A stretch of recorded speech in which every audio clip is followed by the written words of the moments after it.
Thank you very much. Wellness champions are normally slimmer than me, but I think it's good to lead by example. So I deliberately put some weight on to show that a wellness path can be pursued by anybody. I don't know if it was a joke when I was appointed, but actually it's been lots of fun. So my name is Tom Gaynor. I am the Employee Benefits Director at MetLife, as introduced, but it does mean I'm here under slightly false pretenses, because in most people's lives, an employee benefits director is probably someone in the HR division who looks after who has an HR division, HR team, who has got a responsibility for running employee benefits plans. I don't do that. So I work for MetLife, and I make sure that we run the business of selling group risk propositions, so for group life and group income protection. So if you came here on false pretenses because you thought you were going to hear about an employee benefits expert, hopefully you still are. But I work for MetLife. I don't know how much you know about MetLife, but we are an American company. We are the largest employee benefits provider in the US, and we're the largest life insurer in the US. And we're in lots of different countries. There's a huge amount of scale. And to be honest with you, if you're based in the UK, so what? Well, actually, what it means is we've brought now some expertise and thought leadership and understanding of the wider benefits world into the UK as we grow our business here. But that's not what we're here to talk about. That is it for the sort of business side of things. Let's talk about harnessing a resilient mindset fit for the future workplace, which is a beautifully succinct title. But actually within that, there is a whole load of information that we can already start to think about. And if we sort of start right from the beginning, let's think about mental health, because ultimately resilience, mental health, stress, anxiety, wellness, it's a kind of all-inclusive topic. We completely understand nowadays that mental health is something that is affecting a large number of people, organizations, etc. It may not be you directly who has got that mental health challenge, but you probably know someone who has, or you probably know someone who you don't know has got some sort of mental health challenge. We now know that about 1 in 4 people are reported to be affected with some sort of mental health issue, 1 in 4 of the UK working population. And as the question poses up there, would a company be willing to operate if a quarter of its capital equipment or infrastructure or whatever was not working at its best? Because ultimately, we want to make sure that, yes, people's mental health is strong, is robust, is good, because it is the right thing to do for people. But also, it's about how do we then make the link to making companies more attractive to potential hires, being able to retain people, and being able to close that conundrum around absenteeism, engagement, and productivity. So there's a whole load of things that we can pull out of what we're looking at with mental health. So there is now this thing that we call the March of Stress. There's a whole load of information around stress that is now available, and that's all great. But what I actually want to talk about while I'm here today is lions. That woke you up. So lions, why might I want to talk about lions? Well, it's actually a form of stress. So if you can imagine, if you look behind you at those doors there now, if a lion was to come in that was hungry, it would cause stress. Some stress can be a good thing, because it would trigger your fight or flight, and I suggest flight, that you should get the heck out of here and get away from that lion. So sometimes stress is a good thing. But where stress becomes a bad thing is if every door you ever open, there's a lion on the other side, be that actual or perceived. Yeah? Because you're never escaping from that cycle of stress. And that can easily, you can see an analogy, probably less furry, but there is an analogy into the workplace where, to have some stress for a deadline or to get something done can help people to get things done. It's about what is the right level of stress for that individual in that situation. If you're being chased by a lion, stress is a good thing, because it releases endorphins, adrenaline, all sorts of chemicals that make you do things faster and get the heck out of there. But you can't survive in an environment where there is constant stress. And as we'll see as we go through a few more of the slides, there's all sorts of things going on in the world now that are just adding more and more to the stress that we have. So you could say on the good side, there is far more knowledge and understanding and awareness of stress, but actually it is still stigmatized and it is managed very much in a reactive way. And a lot of that is to do with culture, workplace, and so on, which again I'll touch on as we go through. There has obviously been a recession of late, you may have noticed. Things didn't go so well for a few years, and apparently things are now really starting to improve. I wouldn't say that all staff are necessarily understanding that, seeing it or feeling it. There is now this part and parcel of working life there's an awful lot of, would you mind just double hatting for a bit? We're going to have to do more with the same or less. And although there are signs that some companies are hiring, we know that one of the great causes of stress in the workplace and therefore people's mental wellness is actually they just don't believe that there are enough people in the workplace to get the job done. So that causes stress, anxiety, and so on. We're having to do more with less for longer.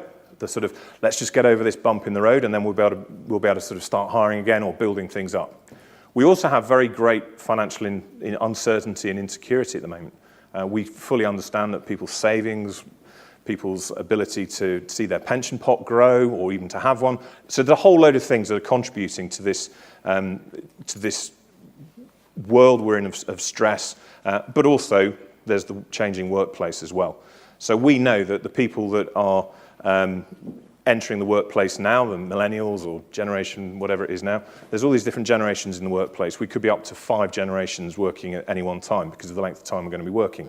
And everyone has very different needs in terms of how they want to work, where they want to work, et cetera, et cetera. And we have to understand that part of that is around culture. So I work for an American insurer.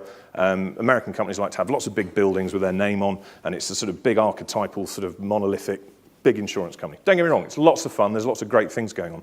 But how many millennials want to go and work in that environment?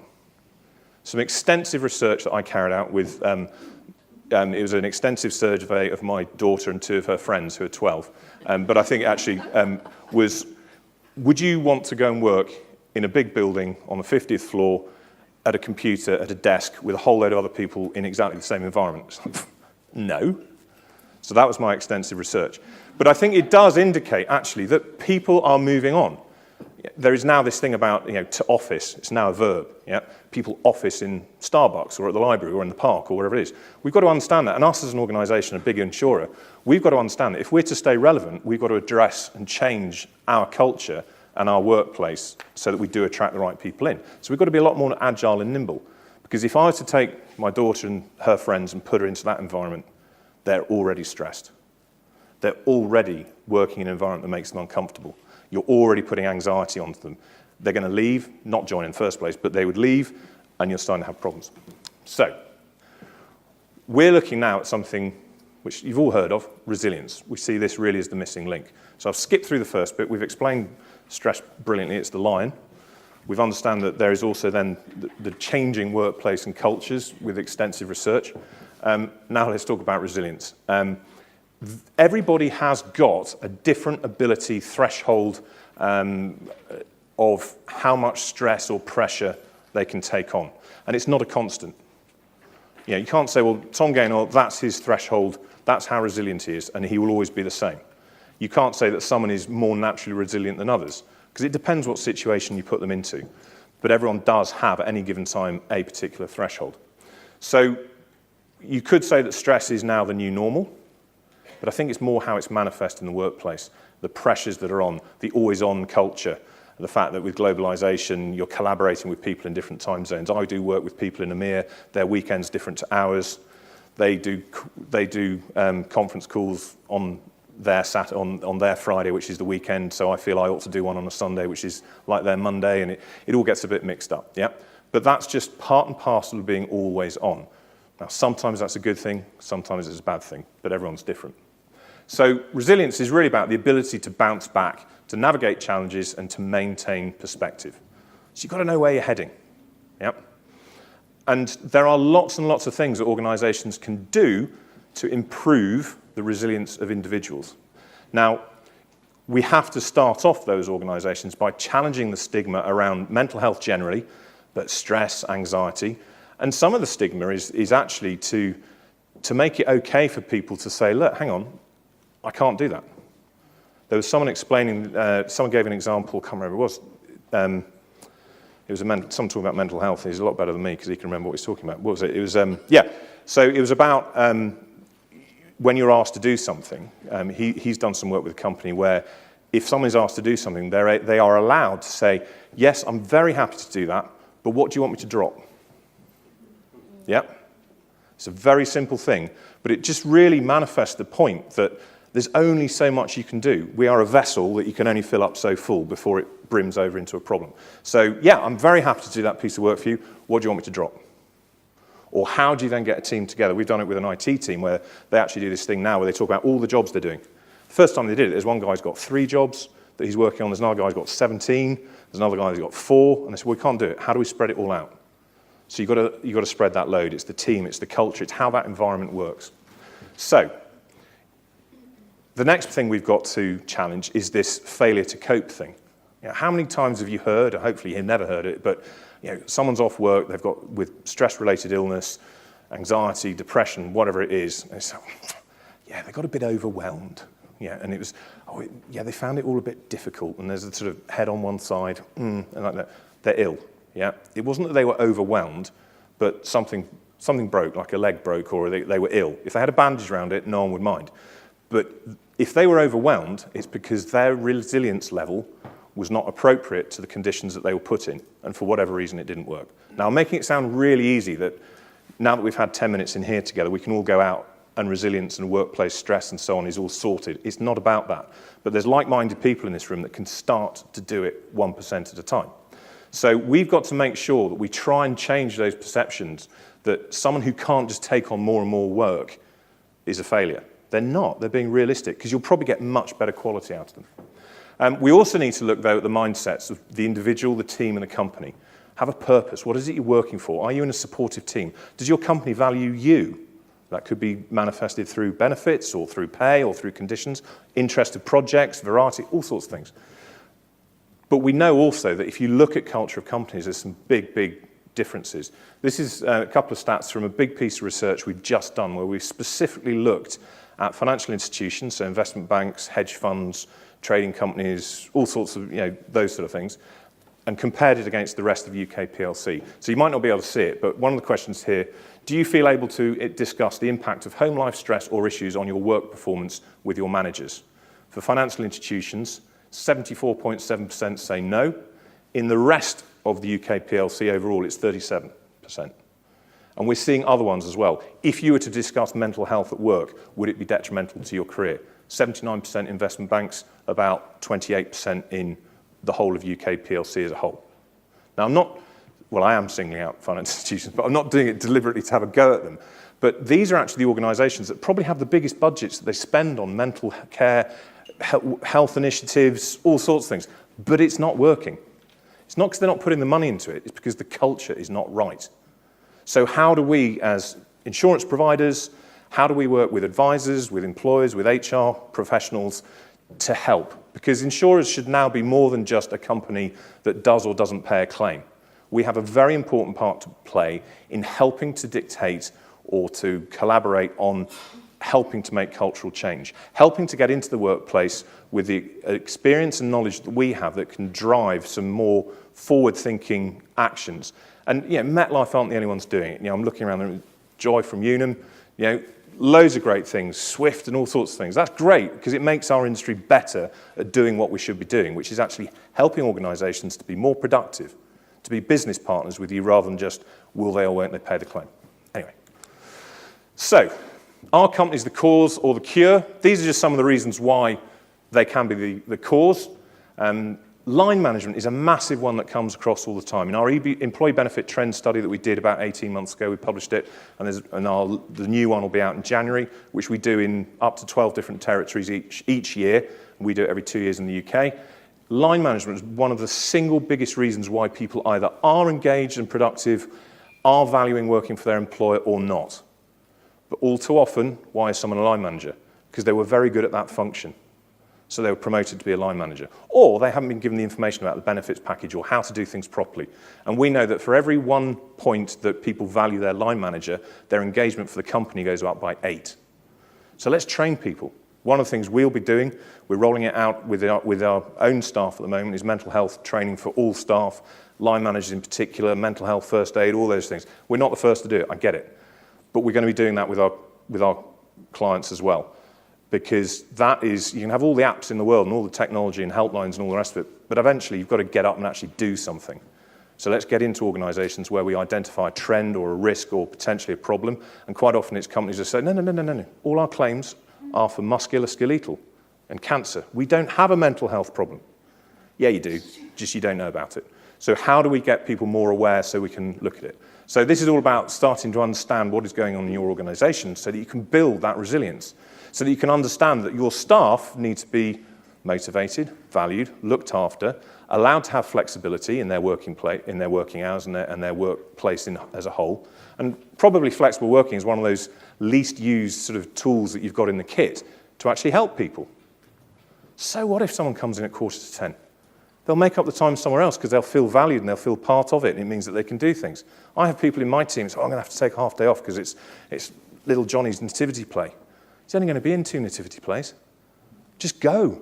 Don't take the half day off, because I know that you'll then pay it back 10 times over. Fine, you then find out the whole claims department have all got someone called Johnny and they're all going to nativity play at the same time, and it's the same time that England are playing football in the summer. But you've got to be realistic about it. You've still got to be able to do the work, but have that flexibility, and I think perhaps you will do it, but you find it very empowering as a business leader and for the teams as well, the response you get back. And that's about resilience, because oh, brilliant, I know when I need to do something, I can go and do it. So there you go. So how can companies also, how am I doing for time? Does that mean 1 minute or fine? Fine, okay. Right, so cure. How do we cure things? This is where we get into that cultural thing, really. Culture, the way we do things around here. So we've got to create the conditions to enable employees to thrive. What a great way of putting it. I think it wasn't me that wrote it, obviously, but it's a great way of putting it. And that's making sure that people can be masters of what they do, so you've got to train them. You've got to make sure they've got the right equipment. You've got to make sure they've got the right environment. You're not going to have 100% of it all the time, but at least you're trying to put that in place, as much of that as possible. Achievement. Are they achieving? If they are you recognizing it? Are you rewarding them? Are you giving them a pat on the back? For some people, that's put them on stage with a big round of applause and a trophy. Others, it's a quiet word, thank you very much, that was really appreciated. Understand the people that you've got. And that then helps people build their self-esteem. If you're able to do that in the workplace and people feel valued, they're going to be more resilient because they're going to want to be there. They're going to have a reason to be there. So all of this stuff we're talking about, it's not about what colour wallpaper have you got, or are there beanbags in the staff room, or all those sort of things. This is about people. The other bits help, but this is about the people side of things. So healthy team dynamics.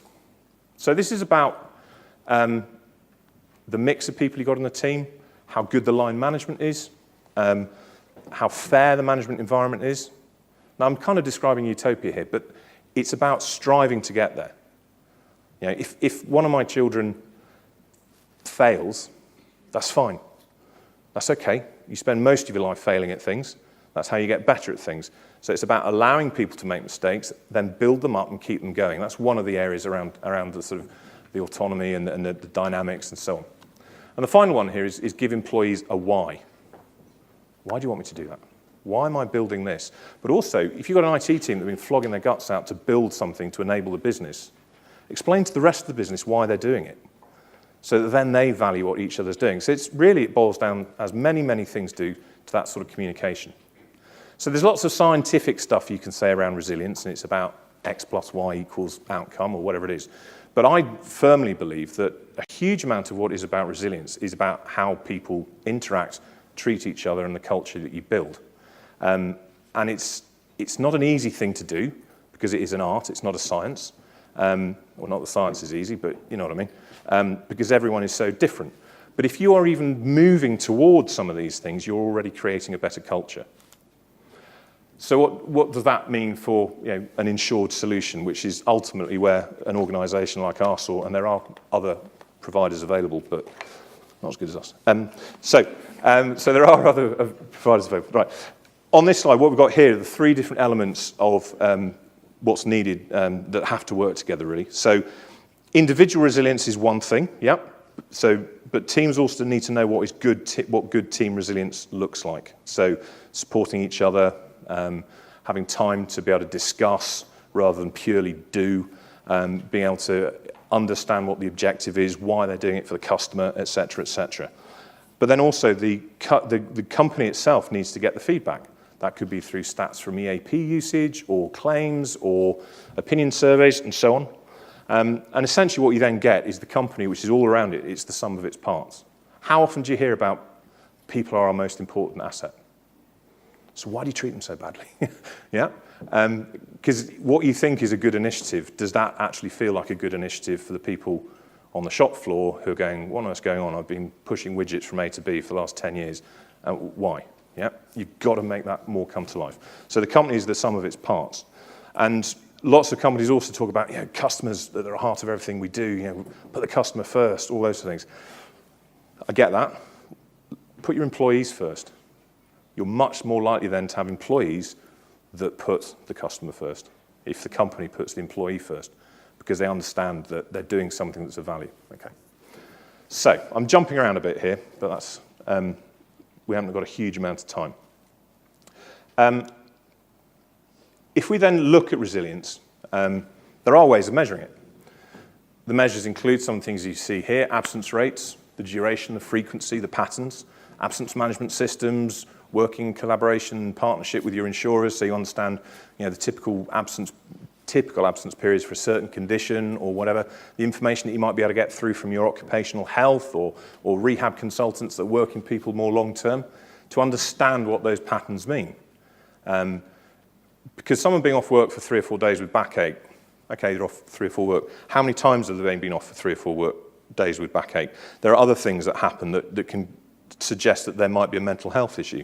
And that is an area where you really have to work with the advisors, with the insurers, with other agencies, because I don't know many HR teams that have got spare people hanging around waiting to communicate benefits or to do half of this stuff. So there are ways to do it by working with other parties. Things like employee opinion surveys. Lots of people, but they're really complex. They take 40 minutes and so on. You send out a survey monkey, 6 questions. How do you feel about the role you're in? What would you, just very simple things. You can very quickly build a picture. Some companies are going into net promoter scores around employees. How do you feel about your team? How do you feel about other teams? And you start to understand things that one of the reasons why people get stressed and annoyed and aggravated is because there's someone in their team or another team that's creating work for them or not doing their fair share or whatever. You can get to these root causes and you can start to try and address them. That's just some of the things, but there's a whole lot. Obviously, staff retention levels. If you're struggling to keep hold of people, there's something wrong. It could be salary, it could be conditions, it could be all sorts of things. But these are the early warning type of signs. And then exit interviews. You can learn a huge amount from exit interviews. Some of it might be uncomfortable. Don't worry, suck it all up. You don't have to talk to them again. They're leaving. Yeah, but suck it all up. Understand what's going on. I'm joking, by the way. You learn from those, and then you can put actions in place to try and improve the way in which your company operates. But then the other thing about measuring resilience that you've really, really got to do is when you're putting initiatives in place to try and improve things, also measure it. So you can see where the improvements are and you can adjust. Because resilience is in many ways, it seems quite ethereal and so on, but it's not. It's very real. So I've got 2 minutes left. So we'll just sit here in quiet, or you can ask some questions. This is the audience participation bit. What does resilience mean for your organisations? How do you do it? Did anything I say make any sense? Let's have some feedback, or I'll give you the football score. I'm a rugby fan, so we can stay here all afternoon. That's fine. Joy, you'll have some questions, but I'm not answering yours because they'll be too difficult. There's actually a question on Slido. How should you deal with old-fashioned line managers? Well, there's good old-fashioned line managers and there's bad old-fashioned line managers, aren't there? I think what that question really is how do you deal with line managers that aren't good enough? Doesn't matter whether they're old-fashioned or brand new in. You've got to identify what it is that you want from a manager. You've got to make sure that you hire the right people into that role, or if you've sort of taken over a role and you've got people there that are, suboptimal, talk to them. Find out what's going on. Why do they act in a certain way? It's relatively straightforward. I suppose there is old-fashioned, you could say, well, it's a case of, well, you sit there and do your work, and when you finish that, you've got to gradually change their way of working, explain why things have to move on. Give them a reason, give them the why. They're exactly the same as all the other members of staff. They may only know one way of doing it. They may know it's wrong.